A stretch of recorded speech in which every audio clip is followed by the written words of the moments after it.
It's good to see you, actually. Off we go. I wonder if this works. Yes? It works. A city is more than a place in space. It's a drama in time. Patrick Geddes, a biologist and urban planner, said that 120 years ago.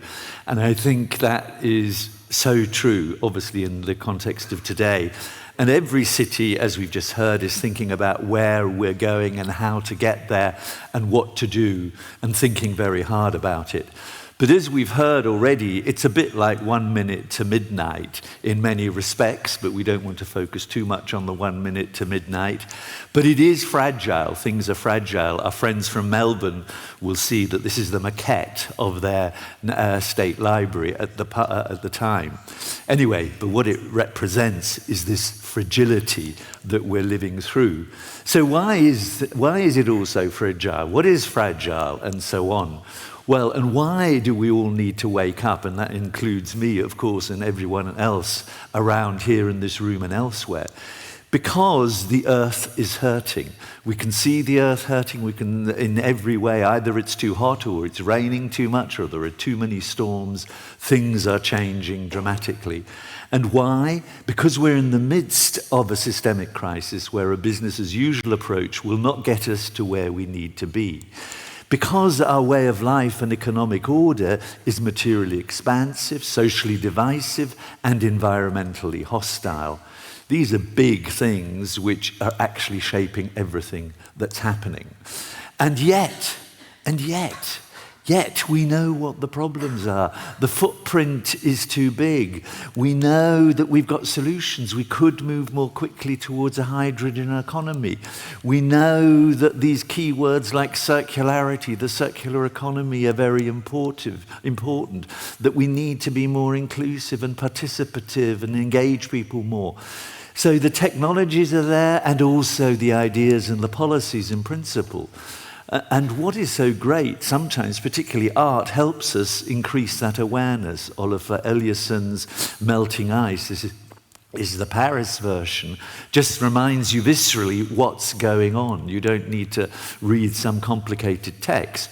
Or at the ocean event in London, these wonderful artists did this, and it just made you feel frightened and made you realize, yes, the fish are suffering too.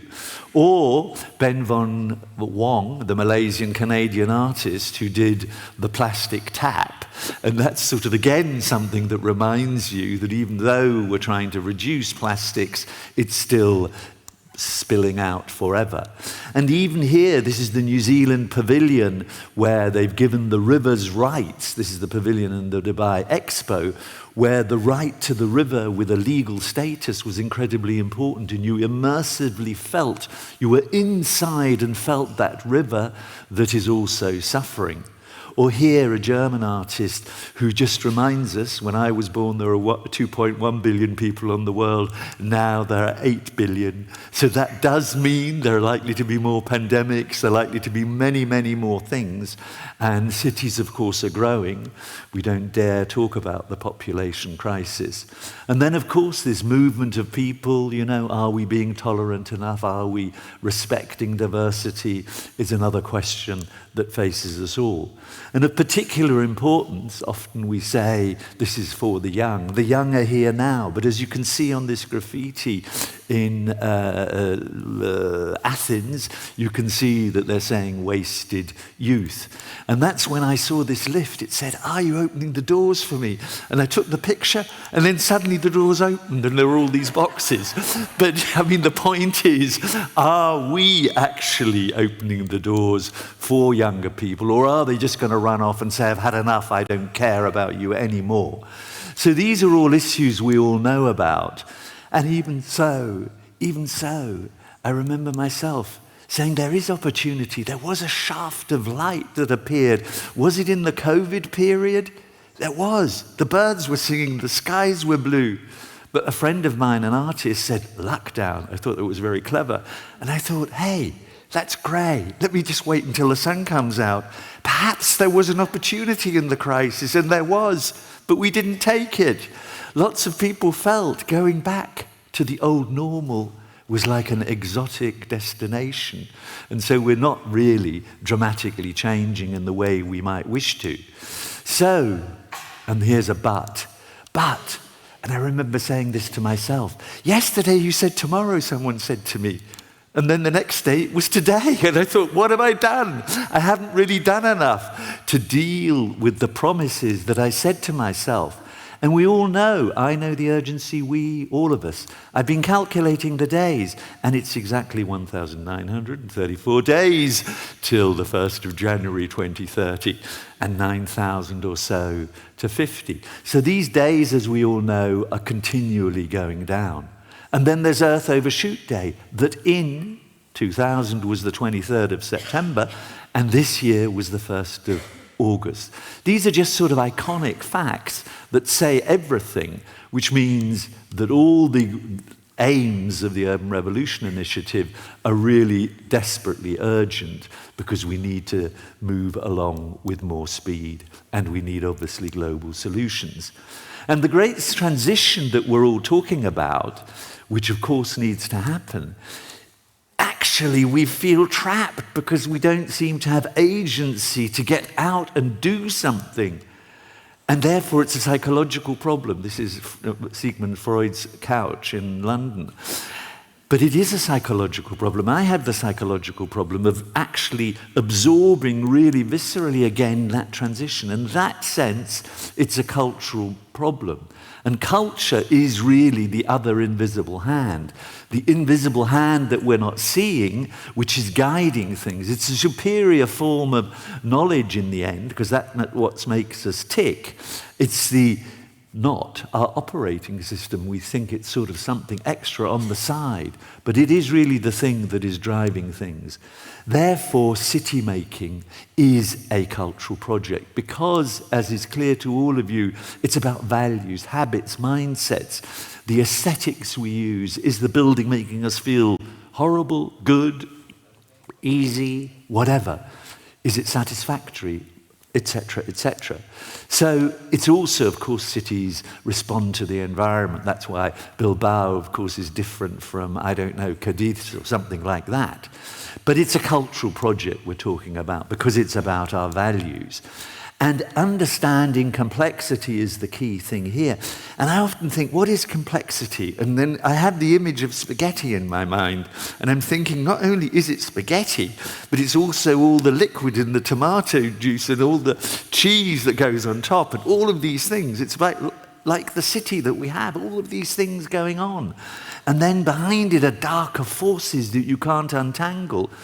But thankfully, there are some people who can separate the important from the unimportant and see more clearly. And what we really realize, I think many, is that there's this deep yearning, one of my favorite words, yearning, this desire to do something, to change something that's there, to do something differently. But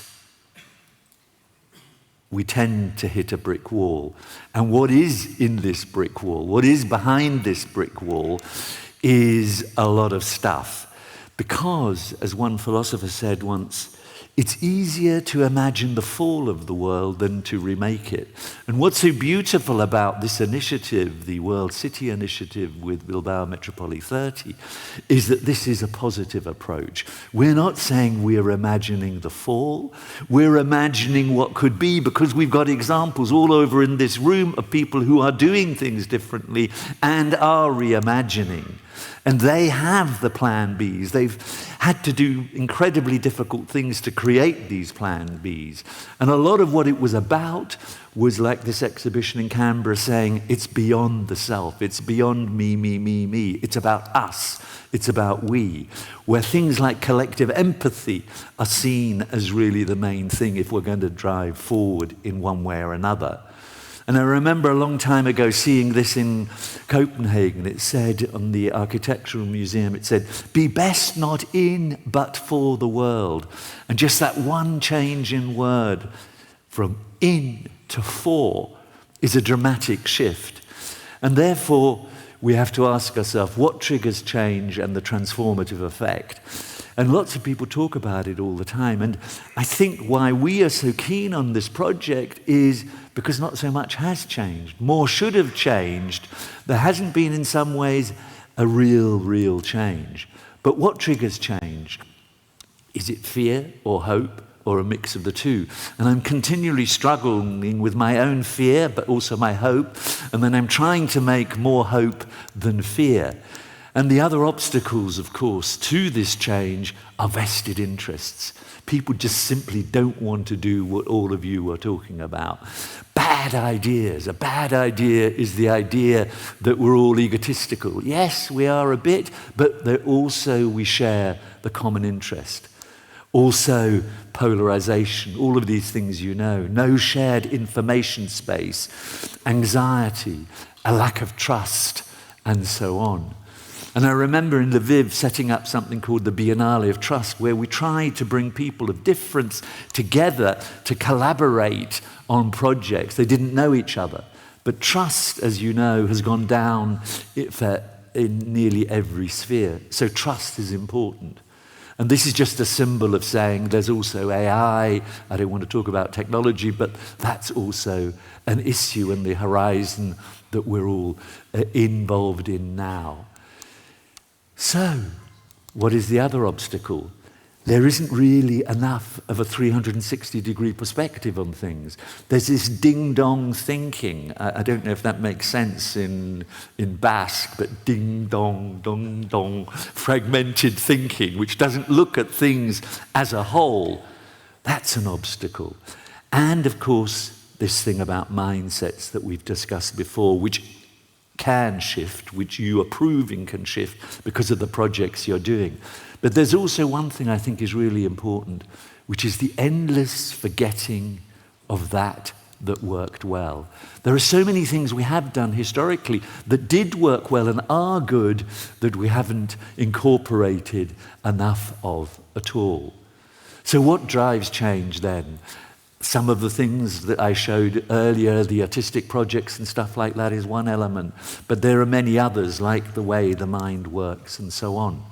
And the foundations of it, and this sounds like a cliche, the foundations of that change, of course, is the ethical framework, the worldview, the principles and priorities one makes out of it, and the transformation of those ethical standards. We've heard them already from our Bilbao Basque friends, Biscaya friends, about being socially inclusive, all of these words that our friends there used. These are the sort of collective missions and ethics that are embedded in this territory here, which makes it such a fantastic place to do what's happening today. So those are the foundations. And the acting, for me, the most important things personally, is ambition. Lots of people talk about vision. Actually, I think an engine is more this ambition, this energy to do something, which may, through ideas and concepts, shape into a vision. But one of the most important things, I don't need to tell you, of course, is the dialogue of difference. Really, differences coming together. And that often allows us to reframe things. And reframing is this wonderful art of thinking differently, turning something on its head, looking at it in a new way. And this is an example. Biennale Democrazia, you could say, hey, a biennale, what's a biennale? Oh, it's an art project, it's about design. But actually a biennale of Democrazia is popularizing the whole need to have this more participative imperative that we need to involve people in shaping, making, and co-creating their city. So what now? What now when we've overcome this brick wall? The big issue is really a couple of things, I think. One of them, the big challenge, is the recognition that the market on its own can't solve it. We heard a lot about collaboration. Of course, there needs to be collaboration between sectors. Secondly, that we need to bend these energies of the market to bigger picture purposes, the type of visions and ambitions you've already discussed. We need to value things beyond GDP. GDP was just one thing that was invented in 1938 or something. There's different forms of valuing. And thinking about portfolio of investment instruments that are virtuous, and there are many. Not everything is about profit maximizing. So the implications of all of that is getting beyond the silo.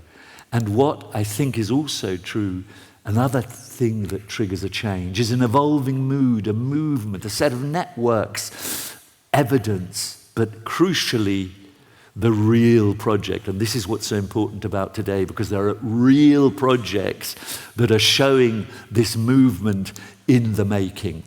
And what that means is obviously also changing the incentives and regulation system, and also thinking perhaps how the bureaucracy can shift its head a bit and do things differently. And all of that is about orchestration. You use the word collaboration, bringing these parties together in that shared ambition and creating a different story. A story, actually more a sketch. A sketch is something that can still be completed by all of us, or a story, which is compelling and really hits you here in the stomach and is desirable, and also has a way of speaking that is iconically able to communicate, like this Ben von Wong and the tap, the plastic tap. So all of this, of course, someone used the word courage earlier, requires courage. And that's all I can say. Thank you very much.